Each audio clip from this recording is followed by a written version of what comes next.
인공지능 기술을 활용해 사진이나 동영상을 생성하는 딥페이크 기술이 디지털 성범죄로까지 이어지면서 우리 사회 큰 문제로 비화하고 있는데요. 특히 딥페이크 동영상을 아주 간단하게 만들 수 있어 청소년들이 범죄에 쉽게 노출되고 있습니다. 그렇다면 얼마나 쉽게 딥페이크 동영상을 만들 수 있는지 취재 기자가 직접 시연해 봤습니다. 유철미 기자가 보도합니다. 제가 조금 전 구글 플레이 스토어에서 내려받은 딥페이크 앱을 이곳 태블릿 PC 안에 설치해 놨는데요. 이 태블릿 PC와 제 사진 한 장을 가지고 딥페이크 동영상을 만들어 보겠습니다. 관련 애플리케이션은 딥페이크로 검색해서 나온 것 가운데 무작위로 선택했습니다. 앱을 가동하자 다양한 여성 모델 사진이 등장합니다. 이 가운데 비키니로 분류된 목록에 들어가 짧은 동영상 하나를 골랐습니다. 해수욕장에서 비키니를 입은 한 여성이 등장합니다. 다운로드가 완료되면 AI가 여성의 얼굴과 업로드된 취재 기자의 얼굴을 자동으로 인식합니다. 그리고 불과 4초 만에 합성이 이루어졌고 생성된 비디오를 내려받으면 동영상은 스마트 기기 안에 자동 저장됩니다.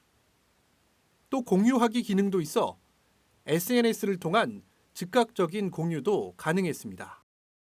네, 보시는 것처럼 이런 딥페이크 동영상을 만들기까지는 채 5분도 걸리지 않았습니다.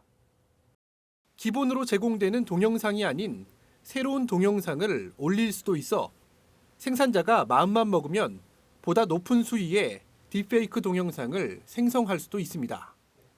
다시 말해 범죄에 악용될 위험성이 높은 셈입니다. 특히 다른 연령대보다 IT 기기를 많이 사용하는 청소년이 가해 또는 피해자가 되는 경우가 많습니다.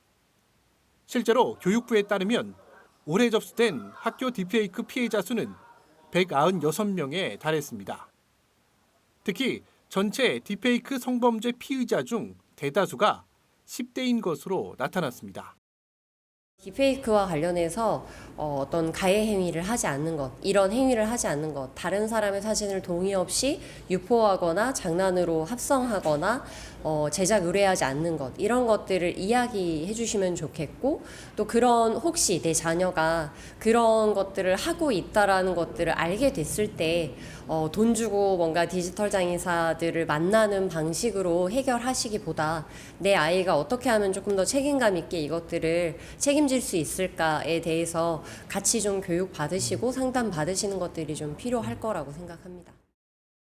상황이 이렇다 보니 법과 제도적 보완의 필요성이 커지고 있습니다. 특히 당사자의 동의 여부를 유무죄 판단의 주요 기준으로 삼은 일부 나라의 사례를 우리도 도입해야 한다는 주장입니다. 기술은 계속 발달을 하고 있고 그러면 법도 그에 따라서 당연히 보완은 될 수밖에 없다고 생각을 해요.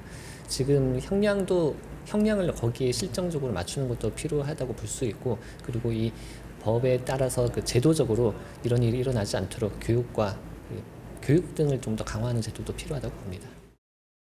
한편 지난 2일 전북특별자치도교육청은 교육감 명의의 입장문을 내고 디지털 성범죄에 대한 엄중한 처벌과 함께 모든 학생을 대상으로 예방 교육을 벌이겠다고 밝혔습니다. BTV 뉴스 유철미입니다.